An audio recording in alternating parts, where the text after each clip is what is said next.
नमस्कार। मैं डॉक्टर सोनाली नाइक। आज हम गजानन महाराज की पोथी का 5वां अध्याय पढ़ने वाले हैं। उसके पहले एक मेडिटेशन करेंगे। शांत बैठिए, आंखें बंद कर लीजिए। अपना ध्यान दोनों भुवों के बीच केंद्रित करिए। देखिए कि आप बहुत शांत और प्रसन्न जगह पर बैठे हैं। प्रभु श्री राम का ध्यान कर रहे हैं। आपके समक्ष साक्षात प्रभु श्री राम खड़े हैं। प्रभु को देखकर आप आनंदित होते हो, पुलकित होते हो, नतमस्तक होते हो। प्रभु ने आपको आशीर्वाद दिया है कि आप शारीरिक रूप से संपूर्ण स्वस्थ हो, मानसिक रूप से संपूर्ण सुदृढ़ हो, दैहिक रूप से संपूर्ण सफल हो, सामाजिक रूप से संपूर्ण कार्यरत हो। प्रभु के इस आशीर्वाद को पाकर आप पुलकित होते हो, आनंदित होते हो। प्रभु की शक्ति का कवच आपके इर्द गिर्द हमेशा बना रहता है। इस कवच के भीतर आप सदैव सुखी, सदैव समाधानी, सदैव सुरक्षित और सदैव स्वस्थ हो। और इसी के कारण आपका जीवन विलक्षण माधुर्य, अलौकिक आनंद, अभूतपूर्व उल्लास से भरपूर है। अनुभव कीजिए, धन्यवाद दीजिए। धीरे धीरे आंखें खोलिए। जय गजानन। श्री गणेशाय नमः। हे अज अजित अद्वय सच्चिदानंद करुणालय, दास गणों पदोन्नत है, आपसे चाहता है अभय। मैं ही न दीन पापी नर, मुझे न कोई अधिकार। हे भगवान, सभी प्रकार से मैं अत्यंत हूँ लाचार, लेकिन हीन पर भी अति सदा बड़ों की कृपा रहती। देखिए श्री शंकर जी ने कैसे तन को लगाई विभूति। हीनों की यह हीनता महान को न लाती लघुता। ऐसा सोचकर नारायण गणों को रखना पास सदा। बालक के हर एक हठ की माता अवश्य पूर्ति करती। दास गणों का भार सारा सर पर आपके लक्ष्मीपति। जैसा चाहो वैसा करना, लेकिन मन में दया रखना। आपके ही बल पर तो दास गणों का को है कूदना। श्री गजानन थे शेगांव में, यात्राएं नित्य लगी आने। अंत नहीं था उनका कोई शब्द भी नहीं वर्णन करने। महिमा उनकी बढ़ रही थी, पर उन्हें चाहिए शांति थी। अतः उन्होंने जंगलों में घूमने की युक्ति की। महीनों तक वही रहते, चाहे जहां बैठ जाते। किसी को भी चरित्र अपना जरा समझने नहीं देते। ऐसे ही एक प्रसंग में महाराज गए पिंपल गांव में। वह वृत्तांत सुनिए, होकर एकाग्र अपने मन में। पिंपल गांव की सीमा पर एक जंगल के अंदर बहुत पुराना हेमाड़पंथी स्वरूप का था शिव का मंदिर। महाराज वहां चले गए, अंतर्भाग में पहुंच गए। शिव जी के आगे पद्मासन लगाकर बैठ गए। चरवाहे उस गांव के साथ अपने पशुओं के घर की ओर चल पड़े। समय पर सूर्यास्त की मंदिर के ही सामने था बह रहा एक निर्झर छोटा। चरवाहों ने पशुओं को जल पिलाने हेतु रोका। दर्शन की इच्छा हुई मन में, गए चरवाहे मंदिर में। महाराज को देख वहां पड़ गए वे संभ्रम में। आपस में बोले, मंदिर में कभी नहीं देखा है किसी को, किसी ने किसी पुरुष को बैठे हुए इस प्रकार संध्या काल में। कुछ उनमें से बाहर आए, औरों को भीतर ले गए। कुछ तो वही सत्पुरुष के सन्मुख जाकर बैठ गए, लेकिन साधु बोला नहीं, नेत्र भी अपने खोला नहीं। इसका कारण अर्भकों के समझ में कुछ आया नहीं। उनमें किसी को ऐसा लगा साधु बहुत थका होगा, बोलने जितना भी तन में बल नहीं रहा होगा। तो किसी ने सोचा ऐसा यह साधु होगा भूखा, चलो प्रबंध करते हैं इसके लिए भोजन का। ऐसा कर कर एक भाकरी उनके मुंह के सामने धरी। चरवाहों ने महाराज को हिलाया ताकत से पूरी। साधु जरा भी हिला नहीं, मुख से शब्द बोला नहीं। इस आश्चर्य का कारण कोई समझ पाया नहीं। चर्चा ऐसी हुई सबकी, अवस्था क्या समझे इसकी, कैसे इसको माने। मृत भी आसनस्थ तो है स्थिति, शरीर भी तो ठंडा नहीं, हाथ को गर्मी लग रही। जीवित ही है यह साधु, इसमें जरा संदेह नहीं। कोई बोले होगा भूत दिखा रहा मायावी रूप, शिवजी से डरते है भूत, वचन किसी ने किया उद्भट। कोई बोले ये स्वर्ग के भगवान भी है हो सकते, दर्शन उनके हमें मिले, अहो भाग्य है हम सबके। मिलकर अब सारे जन इसका करेंगे हम पूजन, झरने से इसके स्थान स्नान को चलो ले आते हैं जीवन। आए बालक झरने पर, खप्पर में ले आए जल, भक्ति भाव से अर्पण किया महाराज के चरणों पर। कोई वन्य पुष्प ले आए, हार उनके तैयार किए, चरवाहों ने महाराज के कंठ में वे पहना दिए। प्याज और भाकरी किसी ने महाराज के रखी सामने, नैवेद्य की भावना से बरगद के एक पात्र में। चरवाहों ने नमन किया, आदर से मन भर गया। महाराज के पास बैठकर सबने भजन गायन किया, आनंद ले रहे थे सब। एक चरवाहा बोला तब, शीघ्र चलना गाँव अपने, देर बहुत हो गई है अब। अस्त हो गया दिनकर, हम पशुओं को लेकर जंगल से नहीं लौटे तो सब चिंता रहे होंगे कर। संभवतः वे हमें हम सबको ढूंढने पहुंचेंगे वन को। बछड़ों ने भी रंभाना शुरू किया होगा घर को। इस साधु का वृत्तांत गांव में कहेंगे साध्यंत, अपने बड़े बुजुर्गों को समझेगी सब हकीकत। इस पर सब राजी हुए, चरवाहे निकल गए, मंदिर का समाचार बताने में जुट गए। अगले प्रातः काल में चरवाहों के साथ में गांव के लोग जा पहुंचे दर्शन समर्थ के करने। वैसा ही आज है बैठा, जैसा कल था देखा, भाकरी प्याज का नैवेद्य वैसा का वैसा है रखा। ग्रामवासी लगे कहने, आज इस शिव मंदिर में कोई महान योगी पुरुष आया है शिव दर्शन करने। अन्य कोई ऐसा कहे, शिवजी लिंग से बाहर आए हमको दर्शन देने हेतु, इन्हें गांव ले जाया जाए। इनकी समाधि टूटेगी तब मुख से वाणी निकलेगी, तब तक इन्हें कष्ट न हो, व्यवस्था यह करनी होगी। 12 वर्ष रहे स्थिर बंगाल में जालंधर, अति गहन समाधि में इसकी सभी को है खबर। भूतो न भविष्यति हुई, एक पालकी बुलाई गई, उसमें गजानन महाराज की दिव्य मूर्ति रखी गई।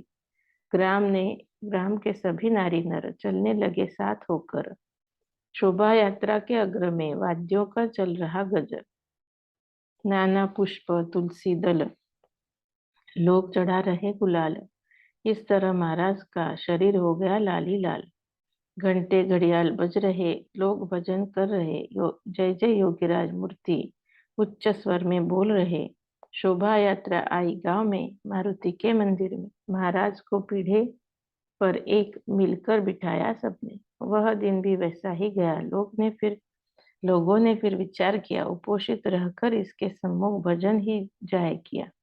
इधर ऐसी चर्चा हुई, उधर समाधि उतर गई। महाराज की दिव्य मूर्ति देह भान पर आ गई। क्या पूछना फिर यह देख, आनंदित था भक्त हरेक।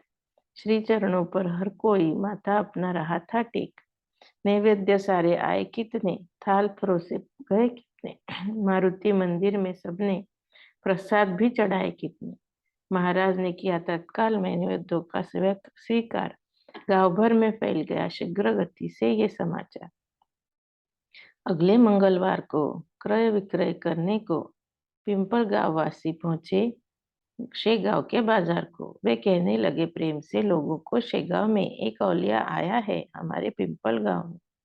बड़ा ही अधिकारी है, साक्षात ही श्री हरि है। उनके पदस्पर्श से धन्य हुई हमारी नगरी है। तय किया वह यह गांव ने, कहीं न जाने देंगे उन्हें। घर आए निधि को कोई, कैसे है देता कोई खोने। शेगांव के बाजार में बात शीघ्र लगी फैलने। तब समाचार सुना भाविक बंकटलाल ने। पत्नी को साथ लेकर पिंपल गांव पहुंचकर महाराज को बंकट ने विनती की, हाथ जोड़कर। अभी आता हूँ कहकर महाराज आप निकल गए। आप थोड़ा विचार करना, दिन 15 है से हुए ऊपर है महाराज, आपके बिन सुना सुना लगता सदन। चिंताग्रस्त हो गए हैं शेगांव के सारे ही जन। वापस अब शेगांव लौटिए, गाड़ी लाया आपके लिए। अलग रहना उचित नहीं होता माता पुत्र के लिए।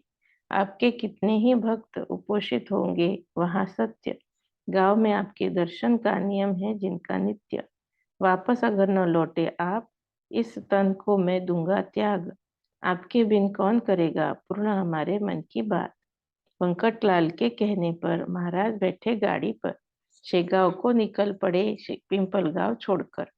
पूर्व में अक्रूर गोकुल में आए थे श्री श्री कृष्ण को लेने। वे अक्रूर ही पिंपलगांव को दिखे वेंकटलाल में। समझाया वेंकटलाल ने लोगों को, पिंपलगांव में साधु दूर नहीं है जाते, दुखित नहीं होना मन में। इच्छा हो तब दर्शन करना, मनोगत भी कथन करना, पर अमोल बुद्धि उसके स्नान पर ही रहने देना। अधिकतर पिंपलगांव का वेंकट साहूकार था, साहस न हुआ किसी का उसके मनोभंग का। अपने आप को कर संयत पिंपलगांव बैठा स्वस्थ। महाराज गाड़ी में बैठ शेगांव को हुए मार्गस्थ। चलते हुए ही मार्ग में वेंकट को कहा समर्थ ने, पराई चीज बलात् छीनना अजब रीत पाली है तूने। तेरे घर पर आने में मैं तो डरता हूँ मन में, क्योंकि रीति रिवाज वहाँ ठीक नहीं, यह देखा मैंने। लक्ष्मी जो लोक माता महाविष्णु की है कांता, उसे ही कैद किया तूने, जिसकी है अगाध सत्ता। तो किस झाड़ की पत्ती में अतः भाग गया था मैं। जगदम्बा की दुर्दशा देख बहुत डर गया था मैं। यह जब सुना जैसे ही वेंकट को हंसी आ गई। महाराज को विनय पूर्वक उसने मन की बात बताई। हे जग के पालन करता, मेरे ताले से डरी नहीं न माता। वह स्थिर रही क्योंकि वहां आपका निवास था। जहाँ बालक वहां माता, दूसरे की नहीं माता। आपके चरणों के आगे मुझको धन तोयम लगता। मेरा धन है आपके चरण, मेरे आने का ये है कारण।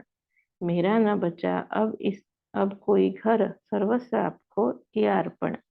घर के मालिक को कभी सिपाही रोकता नहीं, जो आपका मन चाहे आपने करना वही। मेरी बस है इतनी विनती, शेगांव में करना बसती। गाय जैसी जाती वन में, पर शाम को लौटाती। स्वामी वैसा आप करना, समस्त जग को उद्धारना। हमें कभी पर भूलना नहीं, शेगांव में आते रहना। इस तरह समझा कर शेगांव लाए गए गुरुवर। वहां से फिर वे निकल गए थोड़े से दिन रुक कर। अब जो मैं कथन करता सुनिए ध्यान से, वह कथा वराड़ प्रांत में अड़गांव नाम का एक ग्राम था। उस ग्राम के ही लिए महाराज थे निकल गए। शेगांव वासियों को बिना बताए ही चले गए। वायु के ही समान थी श्री गजानन की गति। लगता था पुनः पधारे अंजनी तनय मारुति। वैशाख मास की दोपहर, 16 कलाओं में था दिनकर। जल का कहीं नाम नहीं, गर्मी ऐसी थी वह प्रखर। प्रहर में मध्याह्न के पास अकोली गांव के साधु योगेश्वर श्री गजानन जा पहुंचे। वहां पर ऐसा हुआ, स्वामी का गला सूख गया। देखा उन्होंने चारों ओर जल न कहीं दिखाई दिया। धाराएं बह रही बदन से, भीग गए थे पसीने से। अधरोष्ट था सूख गया महाराज का तृष्णा से। समय था वह मध्याह्न। भास्कर नाम का एक किसान जमीन तैयार करने का खेत में कर रहा था काम। सारे जग का अन्नदाता यह किसान ही तो रहता, अतः सबसे बढ़कर ही रहती है इसकी महत्ता। ऐसी तो है महान स्थिति, पर यातना सहनी पड़ती। बेचारों को धूप प्यास आदि परेशानियां रहती। जल से हुआ वंचित था परिसर पूरा अकोली का। घी एक बार मिल भी जाए पर था अभाव पानी का। स्वयं की प्यास बुझाने भास्कर अपने खेत में जल लेकर आ गया। मिट्टी के गागर में भाकरी बांधी पीठ पर, जल की गागर सर पर, खेत पर आ गया तैयारी। इस प्रकार से वह कर पेड़ के नीचे उतार कर भास्कर ने रख दी गागर। उसका जल मांगने हेतु महाराज गए वहां पर। उन्होंने कहा, भास्कर को प्यास खूब लगी, मुझको वापस न लौटाओ, मुझे पानी देना पीने को। पुण्य पानी पिलाने का बहुत ही महान रहता, क्योंकि उसके बिना नहीं शरीर का संरक्षण होता। अमीर देखो प्याऊ खोलते, गर्मी में जो रस्ते रस्ते, जरा सोचो मन में तुम कारण क्यों हो इस सकते इसके। भास्कर बोला, सुनकर तू तो अवधूत दिगंबर, काहे का पुण्य लाभ तुझ निठल्ले को जल देकर, अनाथ पंगु दुबलों को सेवा में है पुण्य प्राप्ति, अथवा समाज हित कार्य में सहायता फलदायी होती। हमने शास्त्रों में यह पढ़ा, तुझसा ढोंगी आ हुआ खड़ा, उसे जल देने से होगा हमारे हाथों बड़ा पाप। पाप बड़ा। भूत दया पर विश्वास करते, पर लोग सांप को नहीं पालते, अथवा किसी चोर को कभी घर में स्थान नहीं देते। भीख मांगे घर घर शरीर पुष्ट लिया कर, अपनी इस कृति से तू भार बना है भूमि पर। मैं मेरे लिए गागर सर पर ले आया हूँ, रखकर अधिकार तू जता मत बेकार इस पानी पर। व्यर्थ ना कर प्रार्थना, जल तो मुझे नहीं देना। चांडाल, काला मुंह लेकर यहाँ से शीघ्र निकल लेना। निठल्ले लोग तेरे जैसे हर कहीं जन्मे हैं जग में, अतः हो गए अभागी है हम चारों खंडों में। महाराज ने किया श्रवण यह भास्कर का वचन और निकल गए वहां से, थोड़ा कर हास्य वदन। थोड़े अंतर पर वहां एक बड़ा सा था कुआं, उस तरफ महाराज का ध्यान आकर्षित हुआ। स्वामी उधर लगे जाने, भास्कर उन्हें लगा कहने, अरे पगले, उस कुएं पर जाता है क्यों व्यर्थ में। उस कुएं में एक भी बूंद भर पानी नहीं, आसपास एक कोस तक जल दिखेगा भी नहीं। समर्थ ने किया भाषण, सत्य है तुम्हारे वचन, कोशिश करता हूँ यद्यपि उसमें जरा भी है न जीवन। तुम्हारे जैसे बुद्धिमान जल बिन होते हैं हैरान। इतना सब देखकर भी अगर बना रहो अनजान, तो समाज हित के लिए मैंने भी क्या कार्य किया। सहायता करने जगतपति निस्वार्थ कार्य के लिए आ गए वे कुएं के पास। बूंद की भी दिखी न आस, निराश होकर बैठ गए एक पत्थर पर पेड़ के पास। ध्यान किया बंद कर नयन, नारायण का किया स्मरण। दीनों द्वारक जगत गुरु सच्चिदानंद जो है दया घन। समर्थ बोले, हे देवाधिदेव, हे वामन, हे वासुदेव, हे विठ्ठल, हे नरहरि, प्रद्युम्न रघुपति राघव। हे देव जन अकोली के, त्रस्त हुए है बिन पानी के। गीलापन भी नहीं रहा तले में एक भी कुएं के। मानवी यत्न थके सारे, प्रार्थना आपको है मुरारे। प्रसन्न होकर भर देना जल स्रोत कुएं के सारे।